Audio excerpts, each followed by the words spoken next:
안녕하세요. 역사 돋보기입니다. 한국사를 논할 때 기본적으로 고조선부터 시작해서 고구려, 백제, 신라, 고려, 조선 이렇게 대여섯 세의 국가들을 이야기하는데 이렇게만 나열하면 서운해야 할 국가들이 있죠. 그 중에서도 가장 서운해야 할 국가는 발해가 아닐까 합니다. 발해에도 여러 기라성 같은 왕들이 많았는데 우리나라 역대 역사에서 각 국가별로 가장 대중적으로 알려진 왕들을 한 명씩 뽑으라고 하면 발해만 유일하게 그 시조가 뽑힐 것 같은데요. 제 개인적인 피셜, 우리나라 역대 시조들 중 가장 멋있는 이름인 것 같은 대조영입니다.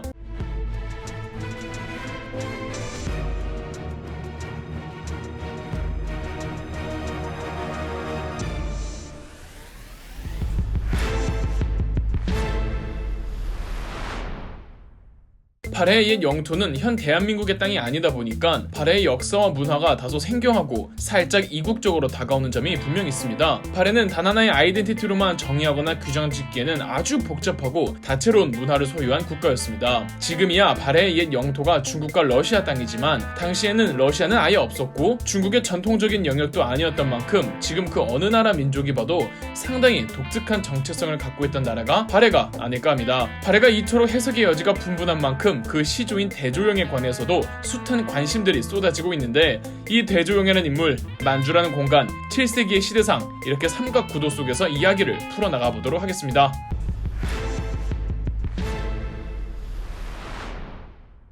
668년 고구려의 수도 평양성이 당나라에게 함락되면서 고구려는 멸망했습니다. 당나라는 평양성에 안동 도호부를 설치하여 고구려 옛 영토를 당나라의 변경으로 삼으려고 했으나 고구려 유민들의 저항이 만만치 않았습니다. 고구려를 멸망시킨 당나라 최고사령관 이세적이 당나라 황제에게 올린 보고에 의하면 당나라에 항복한 성이 11개, 당나라가 강제 점령한 성이 3개였으며 아예 텅 빈 성이 7개, 항복하지 않은 성이 11개였다는 점에서 안동 도호부가 고구려 영토 전체를 장악하지 못했음을 입증해줍니다. 여기에 신라가 고구려 부흥운동을 지원해주죠. 670년 고구려 장교 출신이었던 고현무와 신라의 서로유 장군 연합부대가 압록강 넘어 오골성을 공격했고 황해도에서는 마찬가지로 고구려 장교 출신이었던 건모잠이 신라의 지원을 받으며 부흥운동을 전개했습니다. 비록 고구려 부흥운동은 내부 분열로 유야무야 됐지만 675년에서 676년 나당전쟁에서 신라가 승리하면서 당나라는 더 이상 한반도에 영향력을 행사하기가 힘들었고 결국 676년 안동 도호부는 평양에서 압록강 너머로 이전하면서 이 기구 자체도 유명무실화됩니다. 안동 도호부가 형식적으로 있긴 했지만 압록강과 두만강 이북에 대한 당나라의 지배력은 미비했으며 신라의 영토도 대동강까지였기 때문에 한반도 북부와 만주 일대는 사실상 무정부 상태였습니다. 압록강과 두만강 이북, 지금의 중국 동북 삼성 일대에 대한 지명 만주는 이때 시기보다 한참 뒤에 명명되었지만 당시 이 지역에 대한 고유 지명이 없어서 편의상 만주라고 하겠습니다. 다 아시겠지만 북방 만주에는 여러 유목민족들이 살아가고 있었으나 고구려 광개토대왕 장수왕 이후로 모두들 고구려에 복속되어 있었습니다. 그런데 고구려가 사라지니 이 유목민족들, 특히 거란족과 말갈족이 부족 단위로 이루며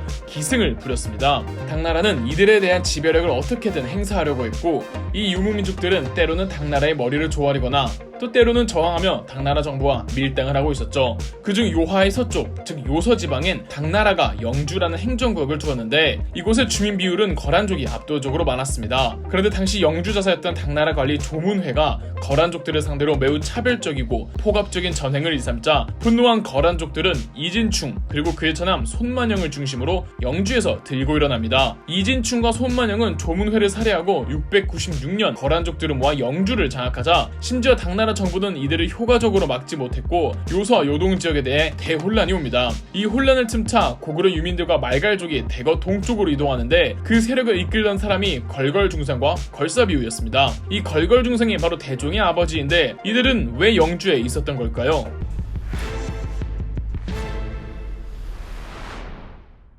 668년 고구려의 멸망 후 당나라는 고구려 유민들의 저항의 씨를 자르기 위해서 고구려 유민들을 중국 본토로 강제 이주시키는 정책을 강행했습니다. 몇 년에 걸쳐 약 2만 8천여 호의 가구가 고구려 옛 영토를 떠나야만 했죠. 옛 고구려에는 고구려인들만 있진 않았겠죠. 말갈족을 비롯해 소수민족들도 있었는데 이들도 모두 고구려 유민들과 함께 중국으로 강제 이주당하기도 했습니다. 아마 걸걸중상과 대조영 등도 이때 영주로 이주한 게 아닌가 싶습니다. 영주는 고구려 유민들과 말갈족 등의 소수민족들이 중국 중국으로 이주될 때 관문 같은 곳이라 민족 구성이 다양했거든요. 영주에서 고구려 유민들을 이끌던 사람이 걸걸중상이었으면 말갈족을 이끌던 사람이 걸사비우였습니다. 걸걸중상과 걸사비우의 이름에 유사성이 있어서 둘이 친인척 관계나 의형제를 맺어 성씨를 바꾼 게 아니냐는 의문을 드시겠지만 두 사람의 관계가 아직까지 밝혀지지 않았습니다. 다만 거란족이 이진충의 반란을 일으키고 영주 지역에 혼란이 일 때 걸걸중상이 고구려 유민들을, 걸사비우가 말갈족 유민들을 이끌고 영주를 탈출했다고 합니다. 걸걸중상의 성은 대씨라고 하는데 일부 기록에서는 대씨라는 말이 없습니다. 걸걸중상이 대종의 아버지라면 당연히 성이 대씨인 게 아니냐고 하면 걸걸중상의 풀네임은 대걸걸중상이 되겠죠. 주몽, 온조, 박혁거의 편을 보신 분이시라면 나중에 후대의 발해 사람들이 걸걸중상과 대종의 연관성을 만들기 위해 성씨를 조작한 게 아니냐고 또 물어보실 수 있겠지만 그건 아닌 듯합니다. 왜냐하면 걸걸중상의 성씨가 대씨라고 하는 것도 중국 측 기록이기 때문이죠. 걸걸중상은 정말 베일에 감춰진 인물인 게 만약 고구려 멸망 전에 고구려 사회에서 한가닥 했던 사람이라면 그 기록이 있을 텐데 혹은 그 출신이라도 적혀 있어야 할 텐데 고구려 멸망 전 걸걸중상은 어떤 사람이었는지 전혀 기록이 없다는 겁니다. 그래도 고구려 유민들을 통솔했다는 것을 봐선 리더십을 갖춘 사람이었고 고구려 사람인 건 맞았겠죠. 걸걸중상이 고구려 사람이 아닌데 고구려 유민들이 걸걸중상을 따를 리가 없잖아요. 걸사비우 역시 말갈족 추장이었기 때문에 말갈족들이 걸사비우를 따랐을 겁니다. 걸걸중상과 걸사비우에 대해 확실한 건 아무것도 없지만 두 사람이 각각 고구려인 말갈족 추장인 점은 믿어도 좋을 것 같습니다. KBS 대하드라마 대조영이 워낙 큰 인기를 얻어서 걸사비우가 대조영과 같은 세대로 알고 계시는 분들이 있을 텐데 물론 정확한 출생 연도를 알 수는 없지만 세대로만 따진다면 걸사비우는 걸걸중상과 같은 세대, 즉 대조영에겐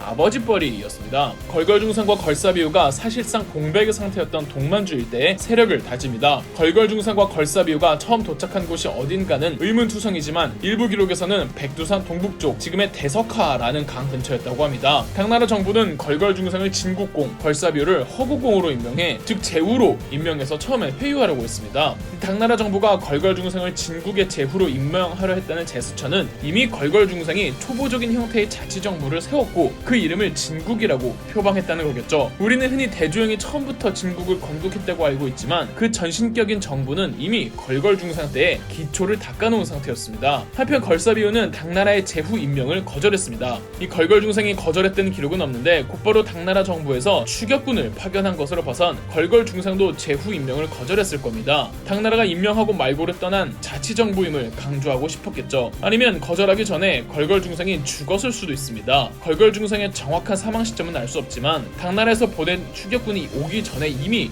걸걸중상은 병으로 사망한 상태였거든요.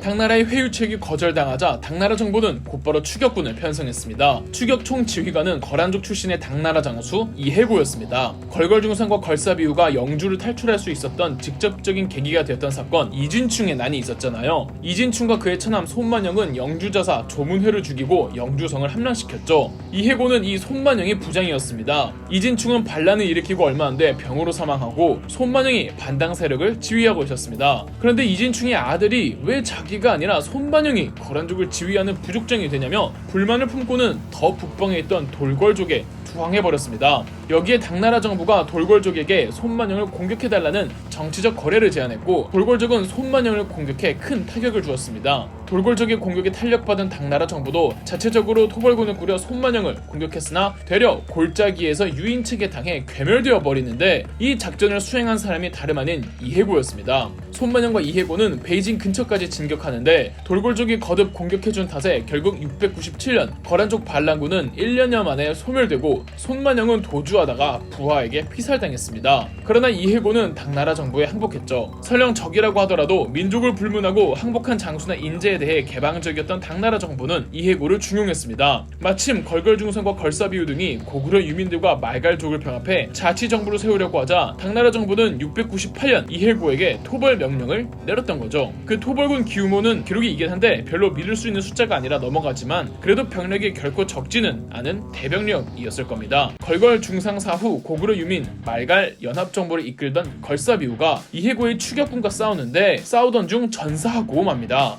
걸사비후까지 죽자 이제 고구려 유민 말갈 연합정부는 걸걸중상의 아들이라고 기록되어 있는 대조영이 이끌게 되었습니다. 걸사비후의 패전 후 더 이상 본래 근거지에 있기 힘들다고 판단한 대조영은 무리를 이끌고 더 동쪽으로 나가려고 하죠. 물론 이해고도 완전한 토벌을 위해 대조영을 쫓기로 합니다. 대조영은 무작정 도망가는 것보단 추격군을 격퇴하는 것이 우선이라고 생각해서인지 이해고의 추격군을 천문령이라는 깊은 골짜기로 유인해냈습니다. 천문령 전투의 구체적인 전개 과정은 어디에도 기록되어 있지 않고 그저 이해고가 이끄는 추격군이 천문령에서 대조영의 군대에게 크게 패배했고 이해고는 겨우겨우 탈출했다고 합니다. 대조영이 바로 세운 나라를 건국하는 결정적인 전투가 바로 천문령 전투였습니다. 드라마 대조영에선 이해고가 대종과 1대1 일기토로 싸우다가 죽는 것으로 나오지만 실제로 무사히 도망쳤습니다. 당나라는 더 이상 추가 추격군을 보낼 수가 없었는데 한때 거란족 이진충과 손만영의 반란을 토벌하는데 도움을 주었던 돌궐족의 묵철가한이 당나라 정부와 사이가 틀어져서 영주 땅을 차지하고 당나라와 국지전을 전개하고 있던 터라 당나라 정부가 대조영의 세력에 군대를 파견할 수 있는 그 길목이 차단된 상태였죠.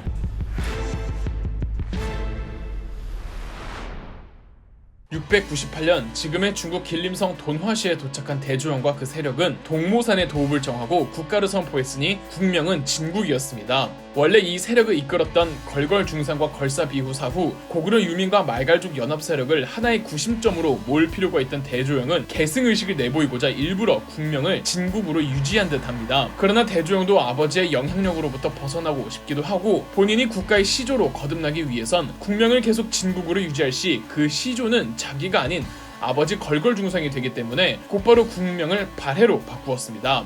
그리고 발해의 시조 대조영을 고왕이라고 부르죠. 발해가 건국되었다는 소식이 동아시아에 퍼지자 고구려 유민들과 만주의 다른 소수민족들이 삼삼오오 모여들었고 점차 발해의 덩치도 커지게 되었죠. 유두공의 발해고에는 대조영이 일찍이 고구려 장수가 되었는데 아주 용맹스러웠고 말타기와 활쏘기를 잘하였다고 기록되어 있습니다. 그리고 중국 측 기록 구당서에 의하면 대조영은 본래 고구려의 별종이다. 고구려가 멸망하자 가족을 데리고 영주로 이주했다고 되어 있습니다. 그런데 대조영도 아버지 걸걸중상처럼 고구려 멸망 전의 자료나 기록은 전무합니다. 대조영의 출생 연도를 알 수는 없지만 우리 합리적으로 추론 한번 해볼까요? 고왕 대조영은 발해를 698년에 건국했으니 고구려 멸망 668년으로부터 정확히 30년 후의 일입니다. 한 사람이 국가를 건국할 정도가 되려면 현실적으로 그 나이대가 대략 20대 후반에서 40대 정도가 될 겁니다. 50대에서 60대일 수도 있지 않냐고요?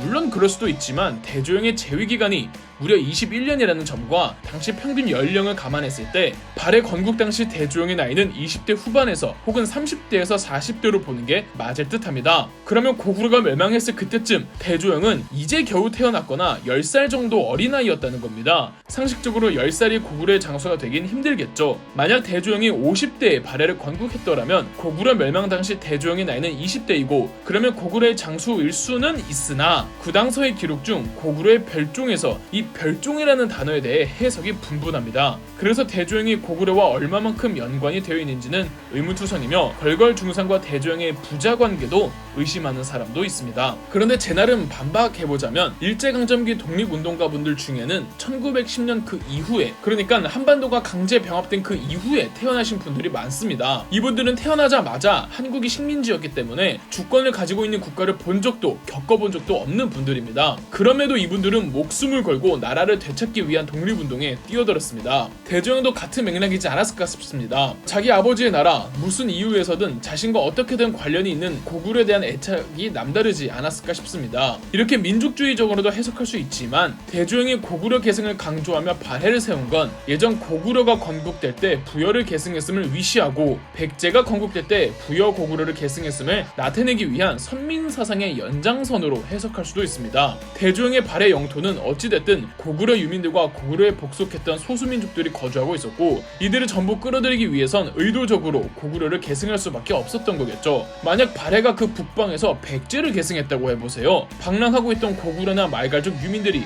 발해로 모여들었겠어요? 외국에서조차 대조영과 고구려를 연관짓고 발해와 고구려를 연관짓는 점에서 발해와 고구려의 그 심리적 거리가 상당히 가까운 것만은 맞는 듯합니다. 발해의 이대왕 무왕은 727년 일본에 보낸 국서에 발해는 고구려의 옛 땅을 회복하였고 부여의 유속을 잇게 되었다고 명시해 놓았으며 3대 문왕도 일본에 사신을 보내며 스스로를 고려국왕 대흠무라고 불렀고 일본 측에서도 발해의 왕들을 고려의 왕이라고 불렀습니다. 중국 측 기록에서도 발해에 대해서 풍속은 고구려 및 거란과 대체로 비슷하였다고 되어 있습니다. 미술사적인 측면에서도 발해만큼 고구려의 문화 미술 양식을 계승한 국가가 또 없다고 하더군요.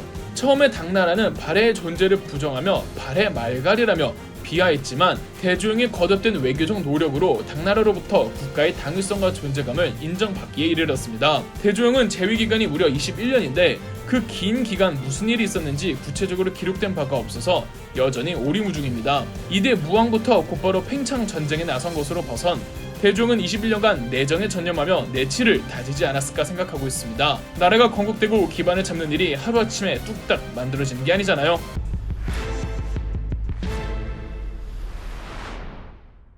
발해라는 국가는 고구려계 유민들이 지배층이 되고 말갈족이 피지배층으로 구성되어 있다고 알려져 있습니다.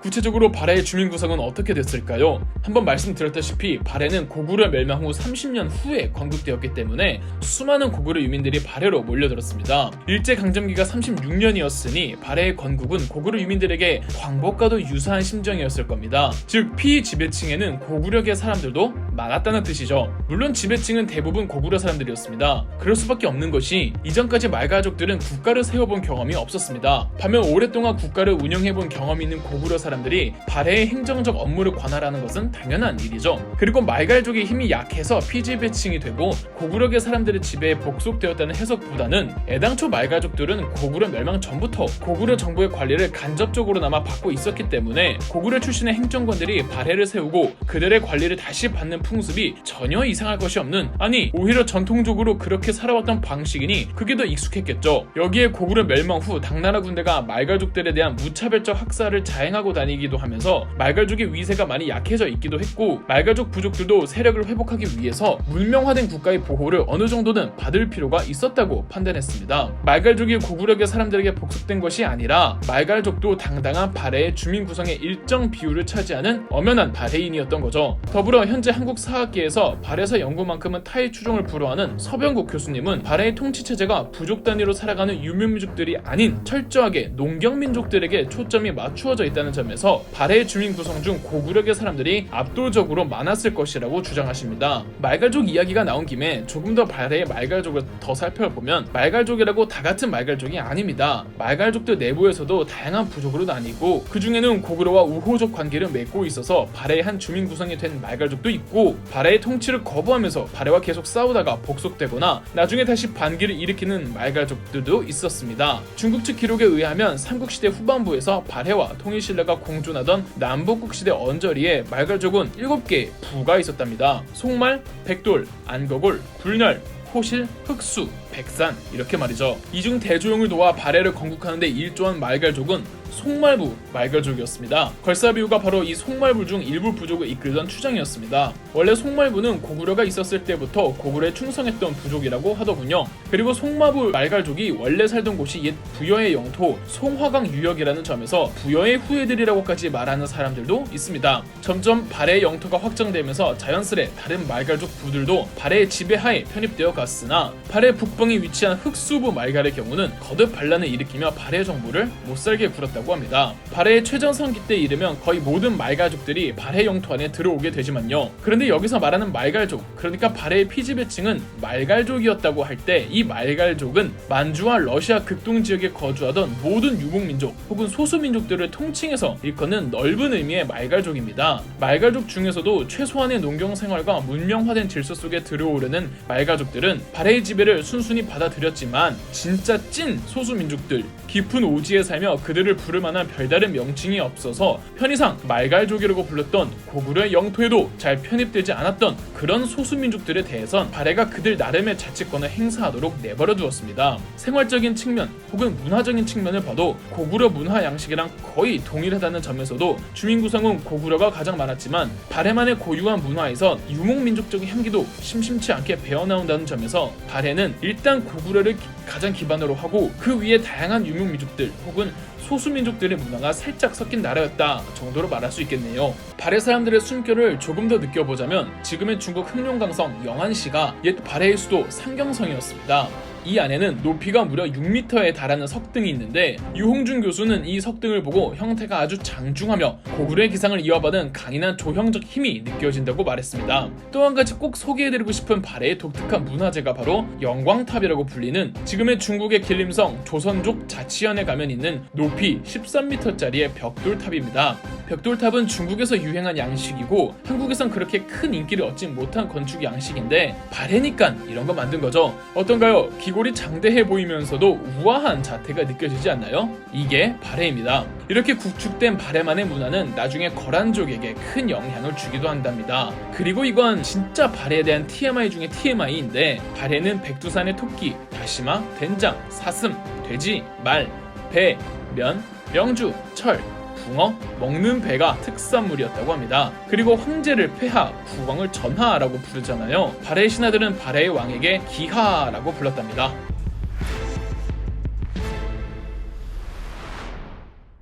발해는 발해인들이 스스로 남긴 기록물들이 전해지지 않고 있습니다. 어떤 책이 있었다는 말도 없죠. 그래서 발해도 가야처럼 역사서를 남긴다는 개념이 다소 약했던 것으로 보입니다. 그래서인지 다른 이유가 있어서인지는 모르겠지만 발해 멸망 후 한국의 역대 왕조들, 중국의 역대 왕조들은 발해에 관심을 두지 않았습니다. 고려시대의 김부식은 삼국사기를 저술하면서 고구려를 정통으로 계승한 국가는 발해가 아니라 고려라면서 삼국사기에서 발해를 위한 챕터를 만들어 주지도 않았고 이때부터 고려와 조선인들은 발해에 대한 인식이 상당히 약해졌습니다. 국가적 차원에서는 발해에 대한 미비한 관심이 다소 아쉽지만 개인적 차원에선 발해를 연구하려는 움직임이 간간히 이어졌습니다. 고려말 원나라의 간접 지배를 받던 당시엔 일현스님의 삼국 유사 그리고 무엇보다 이승휴의 제왕운기에서 발해를 우리나라 역사로 인식하는 최초의 움직임이 있었고 다시 그 맥이 끊어졌다가 조선 후기 국학이 엄청난 붐을 일으켰을 때 실학자들이 발해에 관심을 가졌죠. 가장 기념비적인 발해 연구는 조선 4대 실학자로 불리는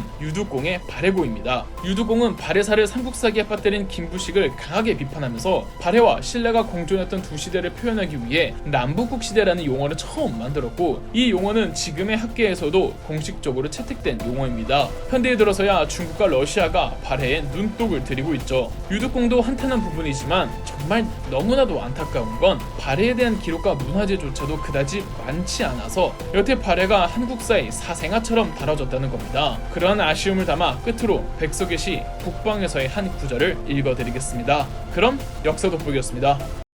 아득한 옛날에 나는 떠났다.